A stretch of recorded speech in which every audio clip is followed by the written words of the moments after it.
하나님의 교회는 좋은 곳입니다. 감동 있는 예배가 있고 이웃 간의 사랑이 있습니다. 풍성한 나눔이 있고 아름다운 만남이 있습니다.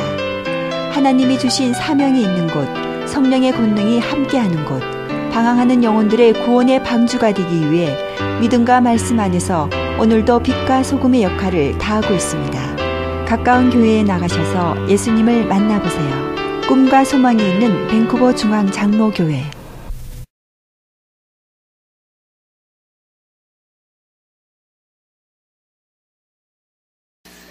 5월은 가정의 달이라고 해서 가정에 관한 말씀을 전하고 있습니다. 이번 주까지 그렇게 하려고 합니다. 특별히 가정의 달을 맞이하여서 하나님께서 여러분의 가정에 복을 주시기를 원합니다. 여러분과 여러분의 자손들을 지켜주시고 또 은혜 베풀어 주시고 늘 평강에서 평강으로 인도하여 주시기를 예수 그리스도의 이름으로 축복합니다. 자녀들에 대해서 여러분과 말씀을 나누었습니다. 우리 자녀는 하나님께서 우리에게 주신 복입니다. 한국말에 무자식 상팔자다 그런 것이 있죠. 어떤 분은 또 가끔 보면은 자식이 원수다 그런 말도 하시는 것 같아요. 또 이 가지 많은 나무 바람 잘 날 없다 그런 이야기도 하시는 것 같아요. 이런 표현은 성경적이지 않습니다. 자식을 기르다 보니까 자식들이 마음을 너무 아프게 할 때가 있습니다. 다들 경험하는 것이죠. 그러다 보니까 우리 자식이 없었으면 그런 이 생각이 문득문득 들 수 있겠지만 그것은 성경적이지 않습니다. 혹시 여러분의 자식들이 여러분의 마음을 아프게 하더라도 여러분은 그래도 이 자식은 하나님께서 내게 주신 선물이다 이런 마음 자세로 자식을 대하고 기르시게 되기를 바랍니다. 여러분 자식들이 어렵다고 한다고 해서 자식이 원수다니 아니면은 무자식이 상팔자니 정말 그런 말씀하지 마시기를 부탁을 드립니다. 그래도 하나님께서 내 아들에게 복을 주셔서 내 아들이 언젠가는 더 잘 될 거야. 내 딸에게 복을 주셔서 내 딸이 언젠가는 일어설 거야. 자식에게 소망을 주시기 바랍니다. 아빠와 엄마는 그럼에도 불구하고 너를 사랑한다. 아빠와 엄마는 영원히 너를 사랑할 거야. 자식이 이렇게 소망이 가득한 말을 듣고 내게도 미래가 있다 이렇게 생각할 때에 늘 저주스러운 이야기만 듣던 자식보다는 잘 될 확률이 훨씬 더 높습니다. 언제나 우리는 자식들에게 소망을 심어주는 그런 부모가 되어야 할 줄로 믿습니다. 여러분과 저의 자녀들은 하나님께서 주신 선물입니다. 시편 말씀입니다. 젊은 자의 자식은 장사의 수중에 화살 같으니 이것이 그의 화살통에 가득한 자는 복되도다. 그들이 성문에서 그들의 원수와 담판할 때에 수치를 당하지 아니하리로다. 여러분의 자녀들이 장사의 수중에 화살같이 되어서 여러분들에게 효도하고 여러분의 가문을 빛내고 하나님께도 영광 돌리고 많은 사람 도와주고 또 영혼도 많이 구원하는 그런 복된 자녀들이 되기를 예수 그리스도 이름으로 축복합니다. 아멘. 그래요. 아멘 하시기 바랍니다. 아멘 하는 것이 힘들지 않지요? 하나님의 말씀이 믿음대로 이루어지기를 예수님의 이름으로 축복합니다. 아멘. 그렇습니다. 부모에 대한 말씀도 나누었습니다. 하나님은 부모를 공경하라고 명령하셨습니다. 부모를 비난하는 자 독수리에게 쫓기라 그러고 쫓겨 멸망해야 된다 그러시고, 그리고 부모를 비난하는 자 돌에 맞아 죽어야 된다고 성경은 곳곳에서 경고하고 있습니다. 부모도 하나님께서 우리에게 주신 선물입니다. 이 부모님을 귀중히 여기고 효도할 때 성경은 내가 땅에서 장수하고 내가 잘 되리라 이런 말씀도 해주시죠. 부모에게 효도하여서 레갑의 가문처럼 여러분의 가문이 복을 받게 되기를 예수님의 이름으로 축복합니다. 아멘. 그렇습니다. 여러분, 정상적인 상황에서 고아를 부러워하는 사람은 없습니다. 여러분, 고아는 잘못을 해도 꾸짖는 사람이 없기 때문에 불행한 겁니다. 나이가 들어도 꾸짖는 사람이 간혹 가다가 필요합니다. 그래서 부모님은 귀중하지요. 고아는 불쌍해요. 잘못을 해도 꾸짖는 사람이 없고, 그리고 또 아프고 어려운 일 당할 때에 정말 부모의 안타까운 심정으로 걱정해주고 위로해주고 기도해주는 사람이 없어요. 그러니까 고아가 불쌍한 거예요. 우리 부모 있는 것이 복이지요. 그럼에도 부모님이 힘이 없어지십니다. 능력도 없어지시죠. 그래도 살아가는 성도님들, 부모님은 부모님이십니다. 내가 어렸을 때 나를 소중하게 여기시고 나를 기르시던 그 부모님, 내게 그 귀중하신 부모님, 연세가 들어도 같은 분입니다. 같은 부모님입니다. 지금은 능력과 힘이 좀 부족하다 뿐이지요. 그런데 성경은 능력과 힘이 부족하기 때문에 더 공경하고 더 위하라. 내가 땅에서 장수하고 복을 받으리라. 다시 말씀드립니다. 레갑의 가문이 아버지의 말에 순종하여서 하나님 앞에서 그 가문이 영원히 복되었듯이 여러분 가정에 부모님에게 효도하여서 하나님이 인정하는 효가 있는 가문이 되시고 하나님 앞에 복받는 그런 가문을 이루시기를 예수 그리스도 이름으로 축복합니다. 아멘. 그래요. 감사합니다. 여러분 아멘대로 될 줄로 믿습니다. 지난주에는 우리 부부에 대한 말씀을 여러분과 좀 나누었습니다. 결혼은 하나님께서 만드신 제도입니다. 남자가 너무 외로우니까 여자를 만드셔서 함께 만나게 해주고 같이 살라 하셨죠. 사랑하고 존경하고 부족한 것은 서로 채워주며 그렇게 행복하게 살라라고 말씀하셨습니다. 여러분들에게 남편이 있으시죠? 그 남편은 복입니다. 여러분들에게 아내가 있으시죠? 그 아내는 복입니다. 복을 복으로 아는 사람이 지혜로운 사람이에요. 얼마나 귀중한 남편이고 얼마나 귀중한 아내인데 그걸 몰라요. 그걸 모르고 함부로 얘기하고 함부로 다루어요. 아름답지 못하고 안타까운 그런 상황입니다. 여러분에게 배우자가 복입니다. 복을 복으로 아시고 서로를 귀중히 여기면서 행복하고 아름답게 사시기 바랍니다. 가끔 말씀드립니다. 평생 같이 사실 건데 헤어질 때까지 평생 같이 살 것인데 서로 노력을 하여서 행복하지 않을 때는 행복을 창조하면서 행복을 만들어가면서 그렇게 사는 사람이 지혜로운 사람이지 마음대로 그렇게 사는 사람이 지혜로운 사람이 아닙니다. 지금 부부관계에 행복이 없다면 여러분 노력하세요. 힘쓰고 애쓰시기를 부탁을 드립니다. 결혼생활 하다 보면 어려움 안 겪는 사람이 어디 있습니까? 어려움을 안 겪는 사람이 훌륭한 사람이 아니라 어려움이 있음에도 불구하고 그것을 이겨내고 사랑하는 사람이 훌륭한 사람이지요. 결혼할 때 좋은 마음으로 우리 결혼했는데 살다 보니까 이런저런 일 때문에 어려움 겪지요. 그 어려움도 하나님 주신 복이다 생각하면은 참 아름다운데요. 서로 원망하지 말고요. 힘쓰고 애쓰시기를 부탁드립니다. 그냥 저절로 되는 것이 몇 가지가 있습니까? 좋은 것은 그냥 저절로 되는 것이 거의 없습니다. 다 힘쓰고 노력해서 이루어지는 것이지요. 여러분 재미있는 이야기 제가 지금 하나 할까요? 공처가 대회가 있었습니다. 그러니까 입상한 사람 세 사람이 이 소감을 이렇게 발표합니다.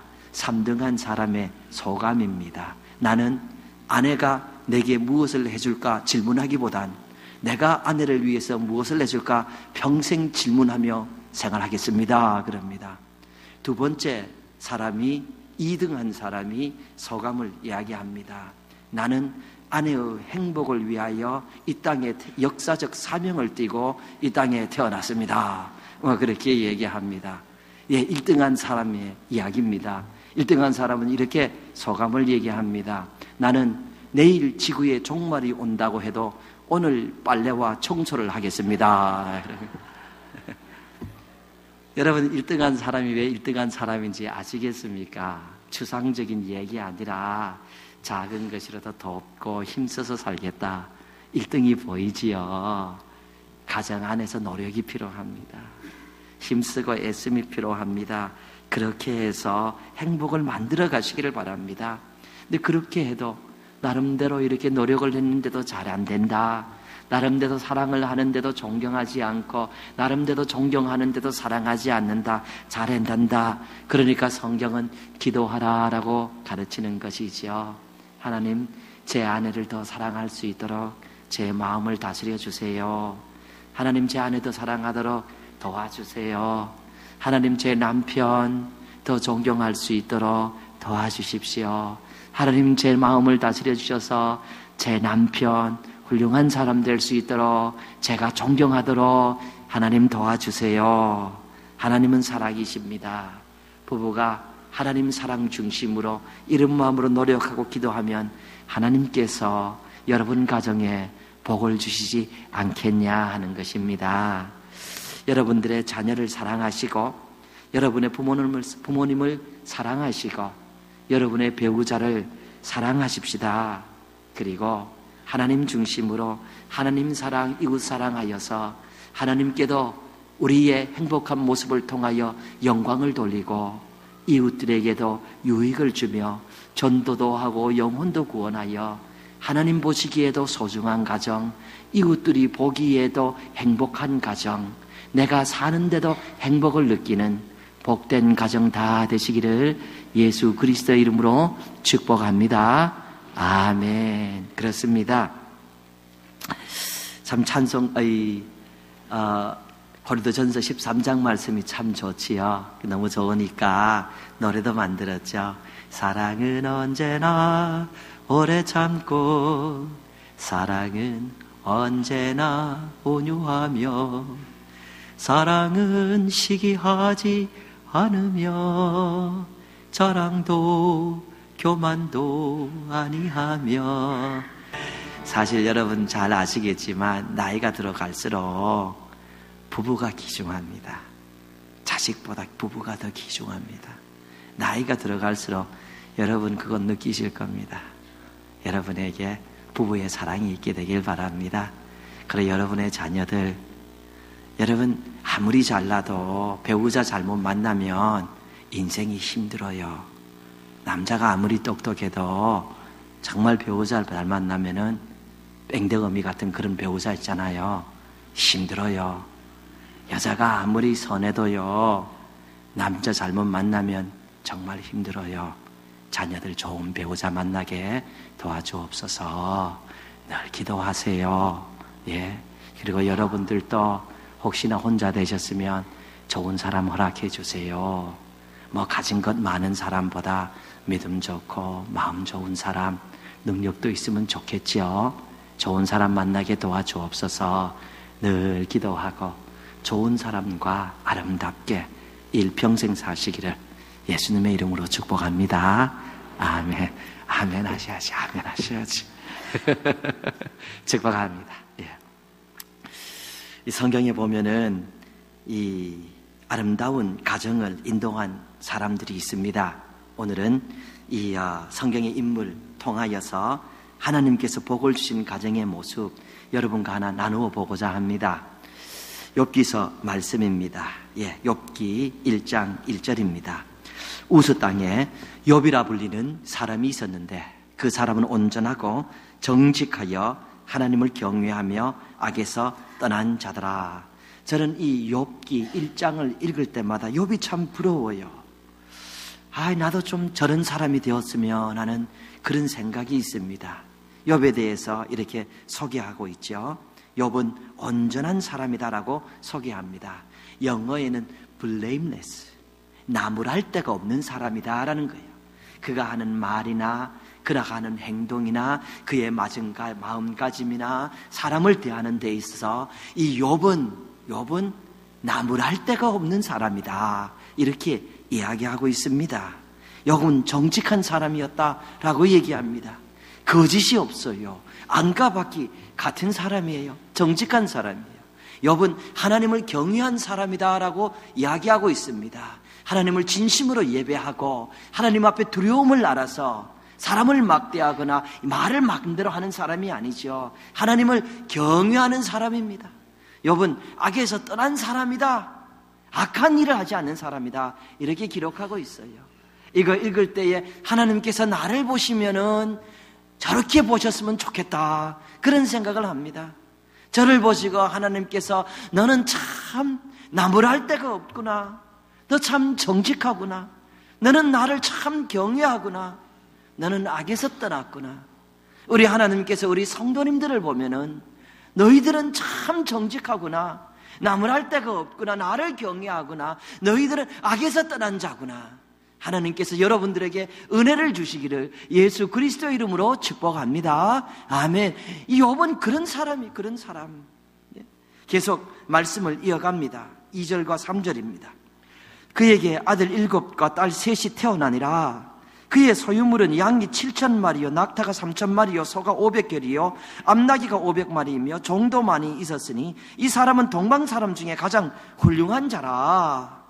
욥은 7남 3녀가 있었다. 아주 다복한 가정을 이루었습니다. 자녀들이 성장하면서 얼마나 그 아버지에게 기쁨을 주었을까? 아버지는 얼마나 행복을 느꼈을까? 그런 생각을 하게 됩니다. 그리고 그는 엄청난 부자였습니다. 부자를 부정적으로 보고, 부자는 다 남의 것 착취하고 부자의 것은 빼앗아서 가난한 사람에게 다 줘야 된다, 이런 생각을 하는 사람들이 간혹 가다가 있습니다. 여러분, 옳지 않는 사고방식입니다.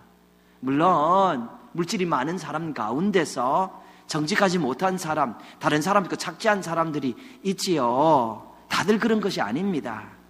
그렇게 물질을 모은 사람은 빨리 오래가지 못합니다.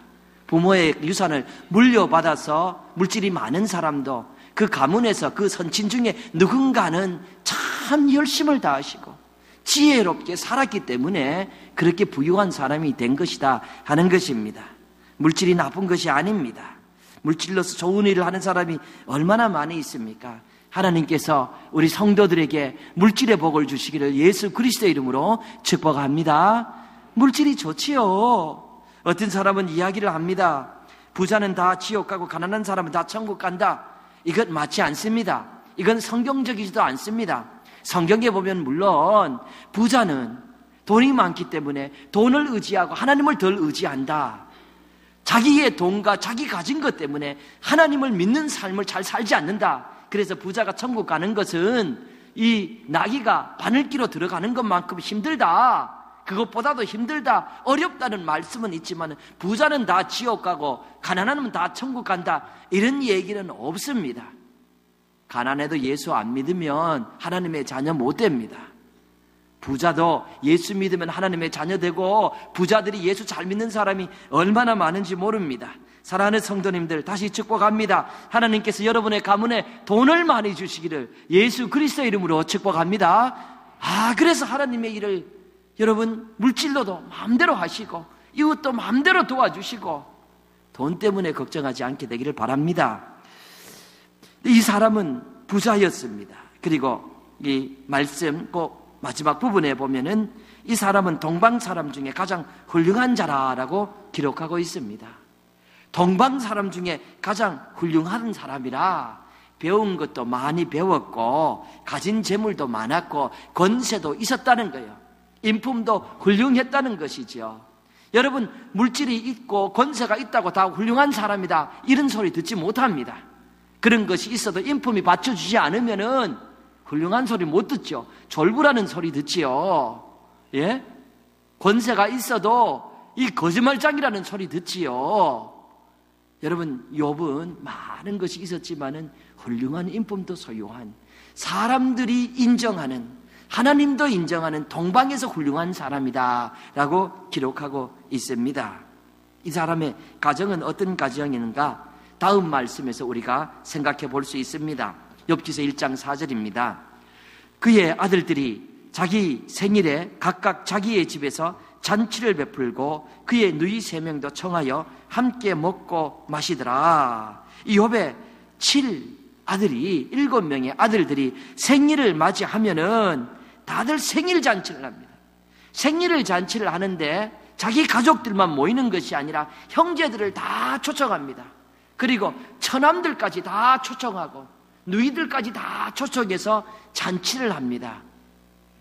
여러분, 요즘도 형제끼리 우애가 없는 가정들이 있습니다. 그래서 어떻게 원수가 져서 1년이 가고 5년이 가고 10년이 가도 서로 전화 한 통 안 하고 서로 안 만나는 것이 좋다, 이 형제가 원수다, 이런 생각하는 분들이 간혹가다 계십니다.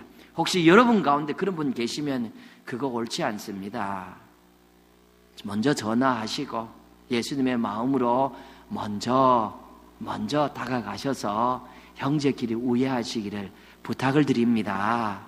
그게 행복이고 그게 성경적인 내용이지요. 오래 가면은 정말로 힘들 때에 여러분, 피부치보다 여러분 더 생각하고 도울 사람이 어디 있습니까?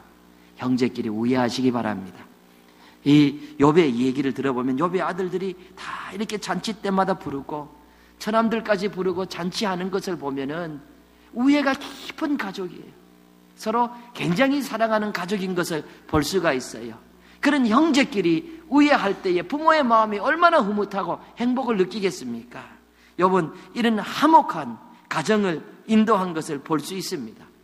우리가 어떻게 욥이 이렇게 가정을 인도할 수 있었는가 생각해 볼 수 있는 말씀이 그 다음 구절에 소개하고 있습니다. 1장 5절 말씀입니다. 우리 한번 같이 읽어보실까요? 시작. 그들이 차례대로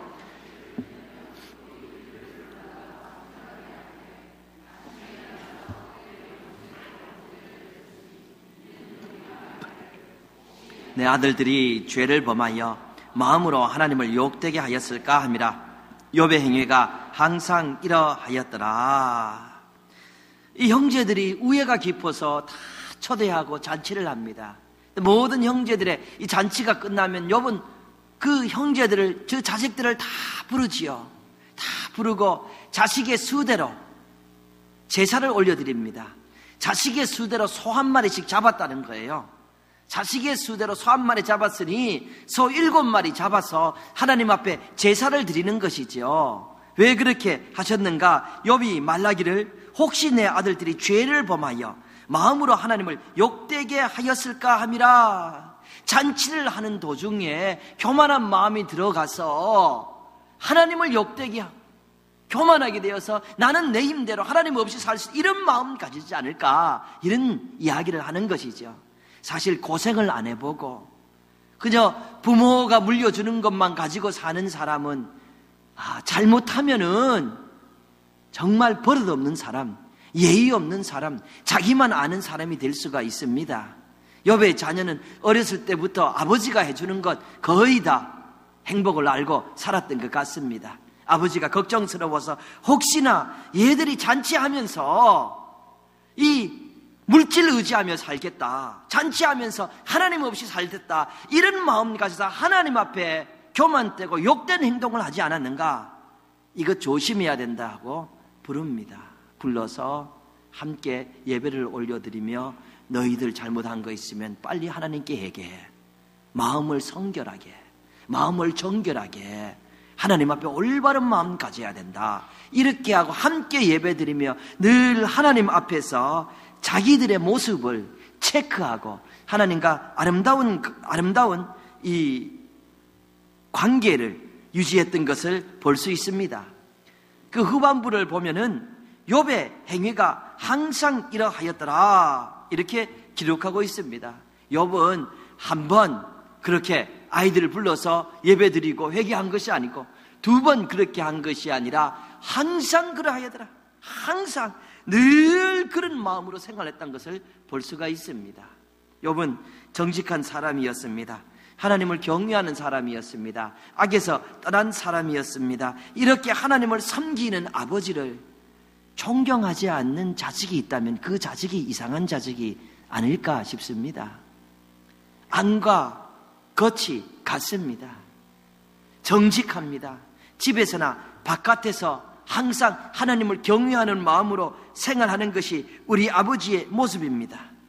이것을 어찌 보고 존경하지 않겠냐 하는 것이죠. 스스로가 모범적인 삶을 살면서 그 가정의 질서를 바로잡고 있었던 욥의 모습이죠. 하나님을 존경하고 예배하면서 욥의 행동 하나하나는 바로 그것을 통하여 자식들에게 올바른 삶의 모범을 보여주었던 것이고, 그 올바른 삶의 모범을 통하여 그는 그 권위를 나타나는데 당당했고 자식들도 다 인정했다는 것이지요. 이렇게 할 수 있는 것은 사실 예수님을 믿는 가정의 큰 복입니다. 예수님은 요즘은 옛날처럼 제사를 드리는 것이 아닙니다. 하지만 가정에서도 늘 정직하고 경건한 삶을 사는 아버지가 주일이 되면 또한 언제나 하나님 안에서 겸손한 마음으로 하나님 앞에 나아가서 하나님께 정성스럽게 예배를 드린다면 자식들이 그 아버지를 보면서 경건의 삶을 배울 것이고 얼마나 아버지를 존경하겠냐 하는 것이죠. 집에서 아버지 모습과 바깥에서 아버지 모습에 너무 차이가 있을 때에 자식들은 혼돈을 느낍니다. 특히 어렸을 때는 아버지가 왜 저러시나, 나는 어떨까 하는 그 가치관에서 혼돈이 생긴다는 말이에요. 6.25를 경험한 우리 부모님들 세대는 공산주의를 아주 부정적으로 보십니다. 사실 공산주의가 좋은 것이 아니지요. 모든 사람을 평등하게 대하고 평등하게 한다고 그런 기치를 세웠지만은 공산주의가 일끌어낸 것은 모든 사람을 가난하게 만든 것입니다. 그리고 김정은이 같이 그 지도자만 많이 먹어서 돼지가 되고 그렇게 생활하는 것이에요. 공산주의가 악이지요. 하나님도 부정하는 것이죠. 모든 미신을 타파할 것이 아니라 공산주의는 인본주의죠. 사람 중심이지요. 그렇게 만든 겁니다. 이 공산주의, 이 공산당 선언문을 발표한 이 카럴 마르크스, 커뮤니스트 매니페스토를 발표한 이 카럴 마르크스는 독일 루터교 집안에서 성장한 사람입니다. 이 교회를 다닌 사람이라는 것이에요. 그 아버지는 본래 유태교 사람입니다. 유태인인데 이 독일에서 1819년에 이 유태인들은 정부 잡을 수 없다, 공무원을 할 수 없다 해서 다 해고를 해버렸습니다. 그러니까 이 아버지가, 카럴 마르크스 아버지가 이 잡을 유지하기 위해서 루터교로 개종합니다. 이렇게 자기의 직장을 지키기 위해서 개종을 했으니까 진실성이 없습니다. 교회를 다녀도 하나님을 정말 예배하러 다니는 것이 아니라 직장을 지키기 위하여서 그 흉내만 내었던 것입니다. 카럴 마르크스의 집안은 겉으로는 루터교에 속한 기독교인들이었지만 이름뿐만 그런 것이고 종교가 사실 중요한 역할을 못하고 어린 마르크스는 그런 것을 보면서 성장했다는 것입니다. 아이들은 이런 것을 볼 때에 혼돈을 느낍니다. 하나님을 섬기지도 않으면서 세상적 이득을 위하여서 섬기는 척하는 모습, 그에게는 위선으로 비춰졌을 겁니다. 이런 것이 그에게 영향을 끼치죠. 카럴 마르크스는 무신론자가 됩니다. 무신론자가 되고 공산주의 이 공산당 발표문을 그렇게 발표하고 종교는 대중의 마약이다 하는 유명하지만 안타까운 말을 남겨버렸습니다. 온전한 가정을 위해서 자식에게 존경받는 아버지가 필요합니다. 자식이 볼 때 우리 아버지는 하나님을 경외하는 분이다. 우리 아버지는 진심으로 하나님을 경외하는 분이다. 우리 아버지는 집에서나 직장에서나 가정에서 이 교회에서나 같은 마음으로 하나님을 경외하는 분이다. 아버지의 말씀에 권위가 있다고 생각합니다. 아버지를 존경하게 되는 것이죠. 그런 가정은 질서가 잡히는 것이고 하나님 중심의 가정이 되는 것입니다. 여러분, 질서 이야기를 나누고 있습니다. 사실 질서란 모든 단체에 필요한 것입니다. 질서가 무너져 버리면 혼란이 오고 아름답지 못하고 안타까운 모습들을 가지게 되는 것이죠. 교회도 마찬가지입니다. 교회도 질서가 무너지면 시끄럽게 됩니다. 목사는 목사대로, 장로는 장로대로, 권사, 집사, 목자, 성도 모두 자기 위치가 있습니다. 그 위치에서 자기가 할 일을 하나님 앞에서 자기 스스로를 돌아보면서 자기의 최고의 모습을 하나님께 드려야지.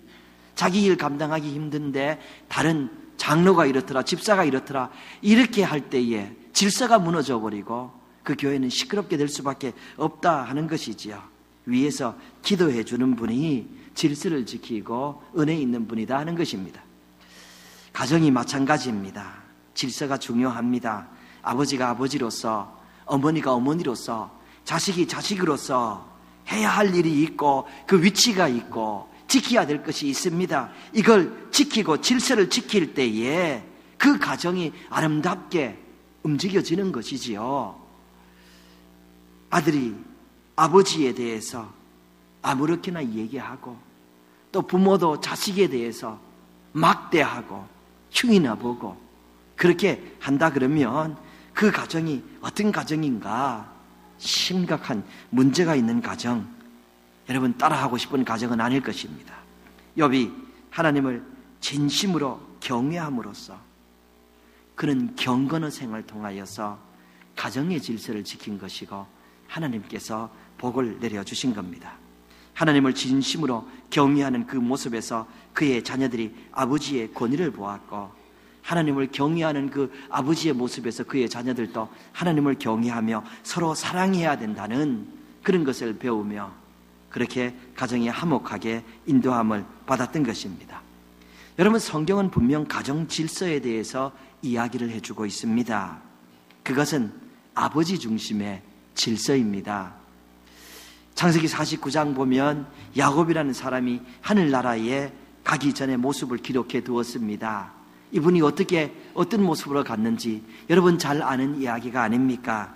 하나님을 믿는 사람이 멋이 있게 하늘나라로 가는 모습, 이런 것이다 하는 것을 우리가 볼 수 있습니다. 성경 말씀입니다. 창세기 49장 28절입니다.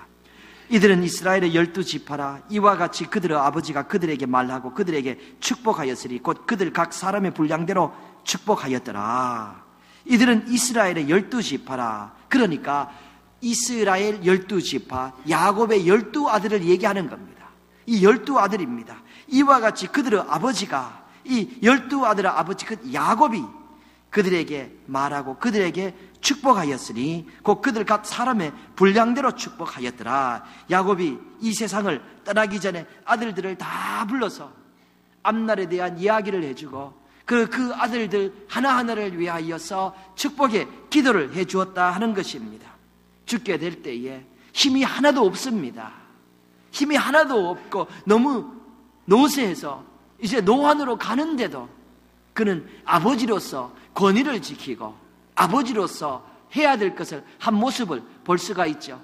그의 아들 중에는 요셉이라는 당시 나라를 경영하는 총리가 있었습니다. 그럼에도 불구하고 이 아버지는 그 권위를 지키며 자식들을 축복하는데, 여러분 우리가 주목할 내용은 이 자식들이 하나같이 아버지의 축복을 원했다는 것이에요. 아버지 저를 축복해 주세요. 아버지 저를 축복해 주세요. 저는 아버지의 축복이 필요합니다. 이것을 귀중하게 여겼다는 거예요. 야곱이 어렸을 때 철이 없어서 자기 중심이고 속이고 그렇게 살았지만 그가 나이가 들면서 철이 들면서 하나님 안에서 권위 있는 삶을 살았던 것을 볼 수 있어요. 그래서 그 자식들이 아버지의 축복이 귀중한 것을 알고 아버지 복을 주세요 이렇게 했던 것이다 라는 말씀이죠. 우리 성도님들, 아버지로서 여러분 가정의 제사장 직분을 받은 것입니다. 하나님은 아버지에게 가정의 제사장 직분을 주신 것이고 그것을 사용하기를 원하시죠. 하나님께서는 가정의 제사장 역할을 맡은 아버지가 아버지로서 그 경건하고 거룩한 인품을 유지하면서 그 자식들을 위하여 축복해주고 기도해주기를 원하신다라는 것입니다. 그렇게 그 아버지가 하나님 안에서 경건한 모습을 하고 그렇게 질서 있게 축복할 때에 그 가정의 모습이 성경적인 가정의 모습이 되고, 아버지는 존경받고 형제들은 우애할 수 있고 하나님께 영광 돌리는 그런 모습을 할 수 있다 하는 것이 성경 내용이다 하는 것이에요. 여러분 가정에 이런 은혜가 있기를 바랍니다. 아버님이 혹시 지금 여기 안 계신 분들은 어머님이 그렇게 하시면 됩니다. 가정에 어른이 그렇게 하는 것이지요. 하나님이 세워놓은 질서입니다. 이런 경건한 아버지는 가족의 질서만을 세우는 것이 아니라 하나님께서 그런 가족을 볼 때에 큰 복을 내려주십니다. 하나님께서 다윗이 하나님 앞에 경건한 삶을 살 때 그 자손에게 복을 내려주셨듯이, 레갑이 하나님 앞에 경건한 삶을 살기 위하여 그 자손들에게 너희는 포도주를 마시지 말라 이렇게 하고 그 자손들이 효도하였을 때에 그 가문에 복을 내려주셨듯이, 경건한 아버지를 통하여 하나님은 그 가문에 복을 내려주시는 것을 우리는 성경을 통하여 볼 수가 있습니다. 미국 초기 역사에서 신학적으로 가장 영향력을 많이 끼친 분 중에 하나가 조나단 에드워드입니다. 조나단 에드워드, 이 프린스턴 신학대학원이 너무 자유주의로 흘러가기 전에 학장을 하시던 분입니다. 이분은 이 일찍이 목회자 딸 이 세라 피어펀트라는 분과 결혼해서 평생 하나님 중심으로 하나님 섬기며 산 그런 훌륭한 분입니다. 이분이 남긴 말 중에 하나입니다. God's purpose for my life was that I have a passion for God's glory and that I have a passion for my joy in that glory and that these two are one passion. 나의 삶을 향한 하나님의 목적은 내가 하나님의 영광을 위하여 열정이 있는 것이고 그 영광을 즐기는 것에 열정이 있는 것이다. 그리고 그 둘은 하나이다.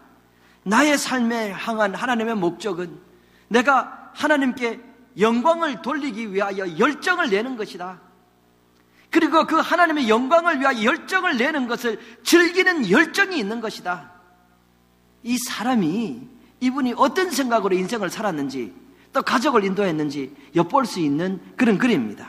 이런 말도 남겼습니다. Resolution 1, I will live for God. Resolution 2, if no one else does, I still will.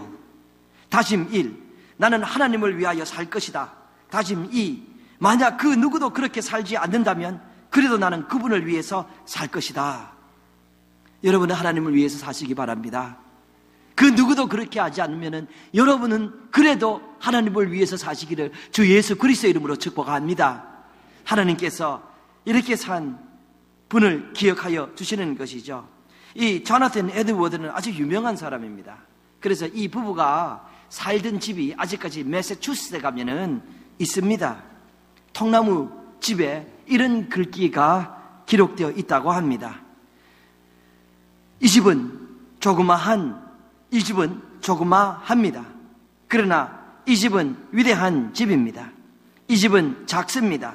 그러나 이 집의 후손들에 의하여 미국이 이렇게 세계적인 나라로 일어서게 되었습니다. 이 작은 통나무 집의 가문이 미국 역사상 가장 빛나는 가문, 가장 위대한 가문 에드워드 조나단과 사라의 가문입니다. 8대에 걸쳐서 200년 동안 수없이 많은 훌륭한 사람들이 이 가문을 통해서 나왔습니다. 부통령 1명, 주지사 3, 대학 총장 13, 변호사 149, 판검사 48, 사업가 75, 차관급의 고급 공무원 82, 의사 68, 교수 66, 발명가 25, 목사 116명이 이 가문으로부터 나왔습니다. 여러분, 우리가 좀 당장 이익이 없더라도 하나님 경외하며 정직하게 살아야 됩니다. 당장 내게 어떤 이익이 없더라도 우리는 하나님을 믿는 사람으로 우리 한 대만 보는 것이 아니라 천대를 바라보며 살아야 합니다. 당장 이득을 위하여 정직하지 못하게 사는 사람 오래가지 못합니다. 그건 성경입니다. 열왕기상 읽으시지요. 악한 왕들이 2대가 넘어가는 예가 많지 않아요. 3대가 넘어가고요. 지금 여러분이 읽는 그 아합 왕 3대에서 가는 것이고 그 4대 왕이 들었을 때 4대까지 지켜주신다 그렇게 얘기해요. 여러분, 우리가 좀 늦게 가고 지금 좀 손해를 보는 것 같고 지금 좀 어려움 당하는 것 같지만은 하느님 안에서 올바른 마음 자세, 올바로 사는 개인과 가정과 그 가문을 하나님께서 복되게 하여 주실 것입니다. 여러분들에게 하나님의 은혜가 있으기를 예수 그리스도 이름으로 축복합니다. 아멘. 하나님의 교회는 좋은 곳입니다. 감동 있는 예배가 있고 이웃 간의 사랑이 있습니다. 풍성한 나눔이 있고 아름다운 만남이 있습니다. 하나님이 주신 사명이 있는 곳, 성령의 권능이 함께하는 곳, 방황하는 영혼들의 구원의 방주가 되기 위해 믿음과 말씀 안에서 오늘도 빛과 소금의 역할을 다하고 있습니다. 가까운 교회에 나가셔서 예수님을 만나보세요. 꿈과 소망이 있는 밴쿠버 중앙 장로교회.